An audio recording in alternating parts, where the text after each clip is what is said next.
अस्सलाम वालेकुम dear students. आज हमारा जो टॉपिक है वो है इसका लास्ट टॉपिक इस चैप्टर का, that is law of conservation of energy. परसों के टॉपिक में मैंने आपको पढ़ाया था कि ट्रांसफॉर्मेशन ऑफ एनर्जी, कैसे one form of energy change होता है अनदर फॉर्म ऑफ एनर्जी। तो उसमें हमने पोटेंशियल एनर्जी कैसे कन्वर्ट होती है काइनेटिक एनर्जी में, उसकी भी हमने एग्जांपल्स दी थी। Now what is law of conservation of energy. अगर हम डेफिनेशन पे जाएंगे तो पहले ही हम डेफिनेशन देखेंगे क्या कहता है law of conservation of energy. Whenever energy changes from one form to other the total amount of energy remains constant. क्या मतलब हुआ इसका? जब भी एनर्जी एक फॉर्म से दूसरे फॉर्म में चेंज हो जाती है, ट्रांसफॉर्म हो जाती है, तो लेकिन जो टोटल अमाउंट ऑफ एनर्जी होती है वो सेम रहती है। मतलब या टोटल एनर्जी रिमेन्स कांस्टेंट। इसका मतलब क्या है? जब भी एनर्जी ट्रांसफॉर्मेशंस होती है, अगर अब वहाँ पे क्या होता है, देयर इज़ नो लॉस और गेन ऑफ एनर्जी। ना ही एनर्जी लॉस होती है ना ही गेन होती है। जितनी अमाउंट ऑफ एनर्जी होगी उतनी ही रहेगी, दैट विल रिमेन कांस्टेंट। या हम इसकी अनदर डेफिनेशन भी दे सकते हैं, energy can neither be created nor destroyed. When although अगर हम देखेंगे सम एनर्जी में बी वेस्टेड, अगर कुछ एनर्जी वेस्ट हो जाएगी during conversion. For example when conversion takes place, when energy is converted from one form to another form, तो वहाँ पे सम एनर्जी में बी वेस्टेड, लेकिन वो जो टोटल एनर्जी होगी वो वहाँ पे सेम रहेगी। फॉर एग्जांपल इसमें हम बेस्ट एग्जांपल देते हैं कि जब हम इलेक्ट्रिकल एनर्जी को कन्वर्ट करते हैं लाइट एनर्जी में इन एन बल्ब। अब हमें बल्ब की एग्जांपल इसमें लेनी है कि बल्ब में क्या होता है, इलेक्ट्रिक एनर्जी कन्वर्ट हो जाती है किस में? लाइट एनर्जी में। लेकिन वहाँ पे क्या होता है, कुछ इलेक्ट्रिकल एनर्जी जो होती है वो वेस्ट हो जाती है, और वो किस फॉर्म में वेस्ट हो जाती है? In the form of heat.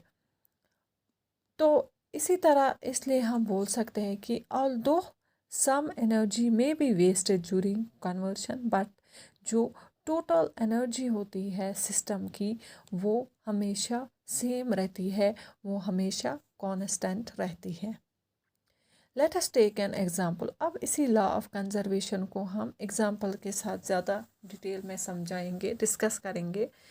For example conservation of energy during the free fall of a body. जब भी एक बॉडी की फ्री फॉल होती है, फ्री फॉलिंग होती है, तो वहाँ पे भी कंजर्वेशन ऑफ एनर्जी होती है। शाबाश, कैसे होती है अब ये इसी में हम पढ़ेंगे। सपोज, अब हम सपोज करते हैं कि हमारे पास एक बॉल है, ठीक है, बॉल है जिसका मास m है, और उसको हमने एक हाइट पे रेज किया है, let it be height h above the ground. तो work done in raising the ball to at height h gives it the potential energy, और वो पोटेंशियल एनर्जी किसके बराबर होती है? m into g into h, where m is the mass of the body, g is the acceleration due to gravity, and h is the height. अब हम क्या करेंगे? let the ball to fall downwards। अब हम ball को drop करेंगे to fall downwards। अब शाबाश, ये भी अब मैंने आपको बताया, as the ball falls, जब अब बॉल फॉल करेगी तो इसकी हाइट जो थी अबव द ग्राउंड वो क्या हो जाएगी? शाबाश, वो डिक्रीज हो जाएगी। तो ओबियसली जो पोटेंशियल एनर्जी होगी उसकी वो भी डिक्रीज हो जाएगी। But as the ball falls, जो ही बॉल फॉल करती है इसकी जो वेलोसिटी होती है वो क्या हो जाती है? वो इंक्रीज हो जाती है, और that is why it is kinetic energy. और हमें पता है कि काइनेटिक एनर्जी किसके बराबर होती है? 1/2 ऑफ mv², है ना। तो दैट आल्सो इंक्रीजेज। जब वेलोसिटी इंक्रीज होगी तो काइनेटिक एनर्जी भी इंक्रीज हो जाएगी। अब as the fall is more and more. अब जो ही बॉल ज़्यादा से ज़्यादा फॉल करेगी नीचे की तरफ, तो पोटेंशियल एनर्जी ग्रेजुअली क्या हो जाएगी, ग्रेजुअली वो कन्वर्ट हो जाएगी into an equal amount of kinetic energy. लेकिन जो अभी भी सम होगा, sum of potential energy and kinetic energy of the ball, that remain same at every point during it is fall. अब जब बॉल टच करेगी ग्राउंड को, just reach the ground, इसकी जो पोटेंशियल एनर्जी होगी वो क्या बनेगी, शाबाश, वो ज़ीरो बनेगी, because it is height becomes zero. और जो काइनेटिक एनर्जी होगी वो मैक्सिमम बनेगी, बिकॉज जो इसका वी होगा, वेलोसिटी होगी, वो क्या बनेगी, वो मैक्सिमम बनेगी। तो उस स्टेज पे हम क्या कह सकते हैं, at that stage we can say all the potential energy has been converted into kinetic energy।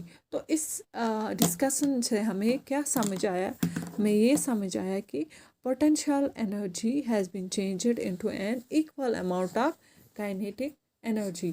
तो यहाँ पे अब कोई डिस्ट्रक्शन नहीं होती है एनर्जी की, और जो टोटल एनर्जी होती है वो क्या रहती है, वो सेम रहती है। तो ये एक एग्जांपल थी किसकी, conservation of energy during the free fall of a body. इसी तरह अगर हम देखेंगे, जब एक बॉल हिट करती है ग्राउंड को, फॉलिंग बॉल, ठीक है ना, तो वहाँ पे क्या होता है, जब एक बॉल ग्राउंड को हिट करेगी तो वहाँ पे एक साउंड प्रोड्यूस होता है, शाबाश, किस चीज़ का, sound of hitting is producer. And वहाँ पे क्या, कहाँ पे ये साउंड प्रोड्यूस होता है, वहीं पे जहाँ पे ये बॉल हिट करती है। और जहाँ पे ये बॉल हिट करती है वहाँ पे और एक चीज़ निकलती है जिसको हम हीट कहते हैं। वहाँ पे अगर हम टच करेंगे थोड़ा सा, अगर हम देखना चाहेंगे कि जो ही एक हिटिंग बॉल ने, फॉलिंग बॉल ने हिट किया ग्राउंड को, तो वो जगह अगर हम देखेंगे तो हमें फील हो जाएगा कि थोड़ी सी हॉट वो हो गई होगी। That is the ground get slightly heated. This means, इसका मतलब क्या है, when a falling ball hits the ground, then some of its kinetic energy is converted into sound energy and heat। लेकिन जो टोटल एनर्जी है, that is kinetic energy, sum of kinetic energy, sound energy, heat energy, वो क्या रहेगी, वो same रहेगी, ठीक है ना। तो क्या कहते हैं हम, जब भी एक फॉलिंग बॉल हिट करेगी ग्राउंड को तो वहाँ पे क्या हो जाएगा, तो वहाँ पे जो टोटल एनर्जी है वो सेम रहेगी। तो इसी तरह अगर हम देखेंगे, ये जो पहली एग्जांपल हमने दी थी, फर्स्ट एग्जांपल, अब हम फ्री फॉल की दी थी, तो चलो अब हम इसको क्या करेंगे, इसको एक्सपेरिमेंटली ऑब्टेन्ड डाटा के साथ इसको हम मैच करेंगे। देखें यहाँ पे बुक की तरफ अगर हम देखेंगे तो यहाँ पे हम फर्स्ट ऑफ ऑल देखेंगे कि बॉल है, ये यहाँ पे, शाबाश, बॉल एट रेस्ट, ठीक है ना, तो ये एक हाइट पे है, ए पोजीशन पे, तो पोटेंशियल एनर्जी ऑफ बॉल वहाँ पे कितनी है, 20 जूल्स। काइनेटिक एनर्जी बॉल की है 0 joules. Total energy of ball, that is potential energy plus kinetic energy, तो कितनी है, 20 plus 0, that is equal to 20 joules. Now falling ball, अब जो फॉलिंग बॉल है वो आई पॉइंट बी पे। अब पॉइंट बी पे इसकी पोटेंशियल एनर्जी क्या हुई है, डिक्रीज, कितनी डिक्रीज हुए हैं, 15 जूल्स रही है, और काइनेटिक एनर्जी अब इंक्रीज होने लगी तो 5 जूल्स बनी है। तो टोटल एनर्जी क्या बनी है, 15 plus 5, that is potential energy plus kinetic energy of ball is equal to अभी भी है 20 जूल्स। इसी तरह फिर पॉइंट सी पे आती है फॉलिंग बॉल, तो यहाँ पे पोटेंशियल एनर्जी डिक्रीज होके 10 जूल्स बनती है, और यहाँ पे जो काइनेटिक एनर्जी बॉल की वो भी 10 जूल्स बनती है। तो टोटल एनर्जी क्या बनती है, sum of potential energy plus kinetic energy, that is 10 plus 10 is equal to 20 joules.